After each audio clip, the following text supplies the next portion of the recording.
ప్రభువైన యేసుక్రీస్తు నామములో ఈ వీడియో చూస్తున్న మీ అందరూ కూడా నా వందనాలు చెల్లిస్తూ ఉన్నాను.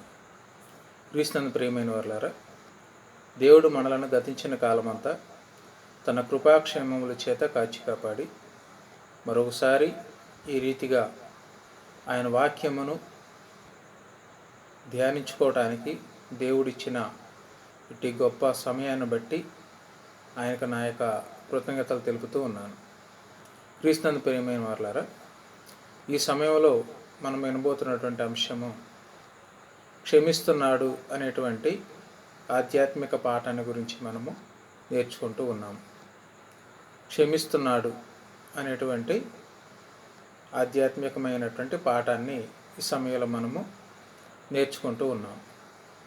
103వ కీర్తన 3వ వచనం నుంచి 5వ వచనం వరకు మనం చదువుకున్నప్పుడు, ఆయన నీ దోషములన్నిటినీ క్షమించువాడు, నీ సంకటములన్నిటినీ కుదుర్చువాడు, సమాధిలో నుండి నీ ప్రాణమును విమోచించుచున్నాడు, కరుణా కటాక్షములను నీకు కిరీటముగా ఉంచుచున్నాడు. పక్షిరాజు యవనము వలె నీ యవనము క్రొత్తదగుచుండునట్లు మేలుతో నీ హృదయమును తృప్తిపరచుచున్నాడు. క్రీస్తునందు ప్రియమైన వారులారా, మనం చదువుకున్నటువంటి ఈ యొక్క లేఖన భాగంలో దావీదు దేవుడు తన పట్ల చూపిన కృపను వెల్లడిస్తూ మాట్లాడుతూ ఉన్నాడు. మనం చదువుకున్నటువంటి ఈ యొక్క 3 వచనాల్లో కూడా దావీదు పట్ల దేవుడు చేస్తున్నటువంటి 5 మేలులను మనము ఈ 3 వచనాల్లో మనం చూడవచ్చు.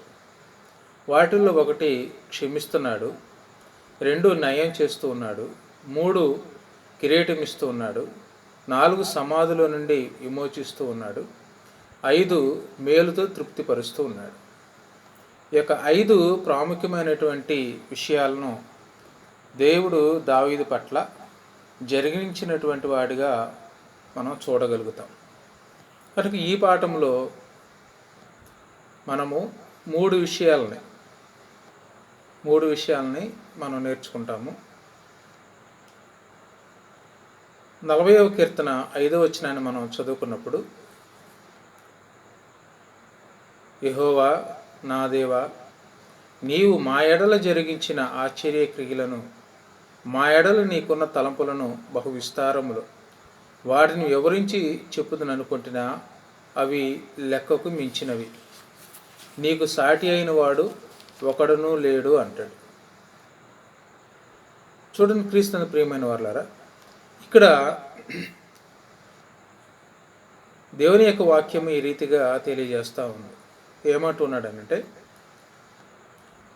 మా ఎడల నీకున్న తలంపులను విస్తారములు, వాటిని వివరించి చెప్పుదని అనుకుంటున్న అవి లెక్కకు మించినవి అంటాడు. ఒక విశ్వాసి పట్ల దేవునికి ఉన్నటువంటి తలంపులు బహు విస్తారములు. ఆయన తన ప్రజల పట్ల, తనకిష్టమైనటువంటి వారి పట్ల ఎన్నో ఆశ్చర్య కార్యాలను చేయగలిగినటువంటి శక్తిమంతుడు. కనుక ఆయన తనకిష్టమైనటువంటి వారి పట్ల చేసేటువంటి ఆశ్చర్య కార్యాల్లో మనం చూసినటువంటి ఈ 5 మేలులను మనము చూడగలుగుతాం. ఏమిటి అని అంటే, క్షమించటము, నయం చేయడము, అలాగే కిరీటం ఇవ్వడం, అలాగే సమాధిలో నుండి విమోచించటం, మేలుతో తృప్తిపరచటం. ఈ 5 అంశాలని దావీదు తన జీవితంలో అనుభవించినటువంటి వాడిగా మాట్లాడుతున్నాడు, మనము చూడగలుగుతాం. ఈ పాఠములో మొదటి భాగంగా మనం గమనించినట్లయితే, పాఠములో మొదటి భాగాన్ని మనం పరిశీలన చేసినట్లయితే, మొదటి భాగంలో మొదటిగా 86వ కీర్తన 5వ వచనాన్ని మనం చదువుకున్నప్పుడు, ప్రభువా నీవు దయాళుడువు, క్షమించుటకు సిద్ధమైన మనసు గలవాడు అంటాడు. చూడండి, ఇక్కడ దేవుని యొక్క వాక్యము తెలియజేస్తుంది, క్షమించుటకు సిద్ధమైన మనసు గలవాడువు అంటే దేవుడు క్షమించడానికి సిద్ధ మనసు కలిగినటువంటి వాడు. ఎప్పుడు కూడా ఆయన తన ప్రజలను, ఎవరైతే ఆయన దగ్గరికి క్షమించమని వెళ్తారో వారిని క్షమించడానికి సిద్ధంగా ఉన్నటువంటి వాడు. కనుక దేవుడు ఎప్పుడు తన పిల్లలు తన దగ్గరకు వస్తారా, ఎప్పుడు తమ యొక్క అవిధేయతలను అపరాధమును ఒప్పుకుంటారా అని ఆయన చూస్తూ ఉన్నాడు. ఆయన క్షమించడానికి ఎప్పుడు కూడా సిద్ధపడి ఉండేటువంటి వాడు. కనుక లోకంలో మనం గమనించినట్లయితే క్షమించడానికి చాలామంది తక్కువగా ఇష్టపడతారు. సమయం దొరికితే వారి మీద పగ తీర్చుకోవడానికే చూస్తారు, కానీ క్షమించే స్వభావం అనేది చాలామందిలో తక్కువగా ఉంటుంది. కానీ దేవుని యొక్క వాక్యం ఏం చెప్తుందంటే, దేవునికి మనుషులు శత్రువులుగా ఉన్నప్పటికీ కూడా, దేవుని యొక్క మాటను లెక్క చేయకపోయినా, ఆయన మాటకు లోబడకపోయినా, దేవుడు తన దగ్గరకు వారు వస్తే వారిని క్షమించడానికి సిద్ధముగా ఉన్నట్లుగా ఈ యొక్క లేఖనం ద్వారా మనము గమనిస్తూ ఉన్నాం. అలాగే 130వ కీర్తన 8వ వచనాన్ని మనం చదువుకున్నప్పుడు, ఇశ్రాయేలీల దోషములన్నిటి నుండి ఆయన వారిని విమోచించెను అంటాడు. ఇశ్రాయేలీల దోషములన్నిటి నుండి ఆయన వారిని విమోచించెను. కనుక దేవుడు తన ప్రజలను వారి దోషాల నుంచి విమోచించేవాడు. కనుక ఆయన విమోచిస్తూ ఉన్నాడు తన ప్రజలను. కనుక ఈనాడు క్రైస్తవులకు పిలువబడుతున్నటువంటి మనము, దేవుడు మనలను విమోచించాడు తన కుమారుడు ద్వారా.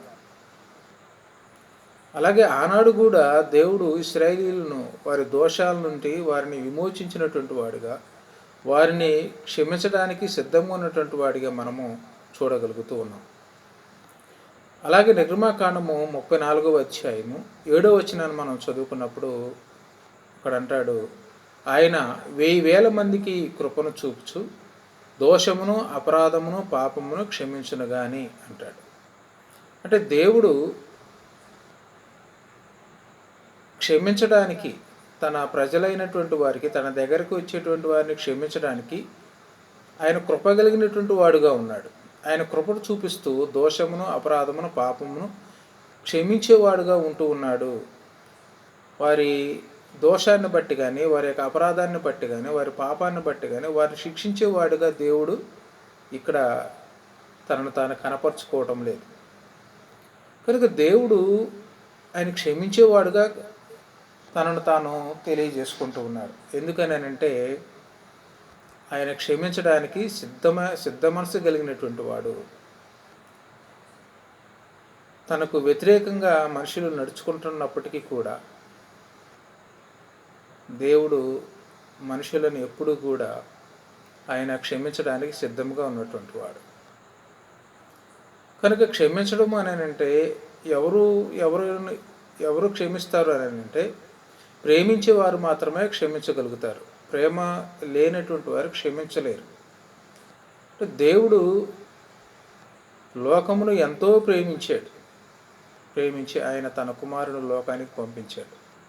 కనుక లోకం మీద ఆయనకు ప్రేమ ఉంది కనుకనే ఆయన క్షమిస్తూ ఉన్నాడు. నాలుగవదిగా అతిక్రమములను తుడిచివేస్తూ ఉన్నాడు. యెషయా గ్రంథము 43వ అధ్యాయము 25వ వచనాన్ని మనం చదువుకున్నప్పుడు, నేనే నా చిత్తానుసారముగా నీ అతిక్రమములను తుడిచివేయుచున్నాను, నేను నీ పాపమును జ్ఞాపకము చేసుకొనను అంటున్నాడు. అంటే దేవుడు తన చిత్తానుసారముగా మన యొక్క అతిక్రమములను తుడిచివేస్తూ ఉన్నాడు. కనుక మన అతిక్రమములు ఆయన తుడిచివేసాడు కనుకనే మనము ఆయన పిల్లలుగా జీవించగలుగుతూ ఉన్నాం. కనుక ఆయన మన అతిక్రమాలన్నిటిని కూడా తన చిత్తానుసారముగా అవి తుడిచివేసి, నేను నీ పాపమును జ్ఞాపకం చేసుకోనను, ఆయన జ్ఞాపకం చేసుకోను అంటున్నాడు.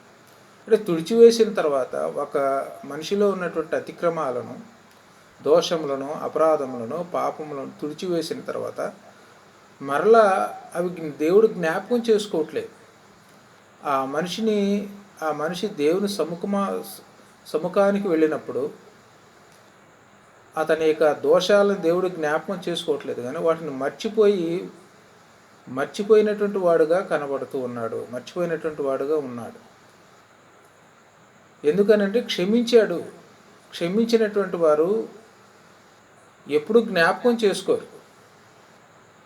కనుక దేవుడు క్షమించాడు కనుక మనము మన మన యొక్క దోషాలని, మన యొక్క అపరాధాలను, మన యొక్క పాపాలని ఆయన క్షమించాడు కనుక మనము ఆయన సన్నిధిలోకి వెళ్ళగలుగుతూ ఉన్నాం. కనుక ఆయన క్షమించాడని మనం ఎలా మనం అర్థం చేసుకోగలము అని అంటే, దేవుడు ఏమంటున్నాడంటే, నేను నీ పాపము జ్ఞాపకం చేసుకోనను అంటూ ఉన్నాడు. ఆయన ఒకసారి క్షమించిన తర్వాత మరలా జ్ఞాపకం చేసుకోడు వాటిని. కనుక లోకంలో మనం చూసినప్పుడు ఎవరైనా మనకు ఏదైనా సహాయం చేస్తే తిరిగి వారి సహాయాన్ని బట్టి మనం వారికి సహాయం చేసిన కొంతకాలం నాటికి మనం ఎదురుపడినప్పుడు కొంతకాలం నేను ఒకప్పుడు నీకు సహాయం చేశాను, లేకుంటే ఒకప్పుడు నువ్వు నన్ను ఆ మాట అన్నావు అని చెప్పేసి వాటిని గుర్తుపెట్టుకొని మరలా జ్ఞాపకం చేస్తారు. కానీ దేవుడు అలా జ్ఞాపకం చేసేవాడుగా, అలా జ్ఞాపకం చేసుకునేవాడిగా కనబడట్లేదు. నేను అలా జ్ఞాపకం చేసుకోను అంటున్నాడు. అంటే మనుషులు క్షమించే విధానానికి, దేవుడు క్షమించే విధానానికి ఎంత వ్యత్యాసం ఉంది అనేటువంటిది మనం ఈ లేఖనాన్ని చదువుతున్నప్పుడు గ్రహించగలుగుతాం. కనుక క్రీస్తుని ప్రియమైన వారులారా, దేవుడు ఆయన క్షమించేవాడుగా తనను తాను మనుషులకి తెలియపరుచుకుంటూ ఉన్నాడు. ఆయన క్షమిస్తూ ఉన్నాడు. కనుక ఆయన క్షమించిన తర్వాత మరొకసారి ఏవైతే ఒక మనిషిలో ఉన్నటువంటి వాటిని క్షమించాడో ఆయన వాటిని మరలా నేను జ్ఞాపకం చేసుకోను అంటున్నాడు. ఐదవదిగా, మనుషులు చేయు ప్రతి పాపమును క్షమిస్తూ ఉన్నాడు.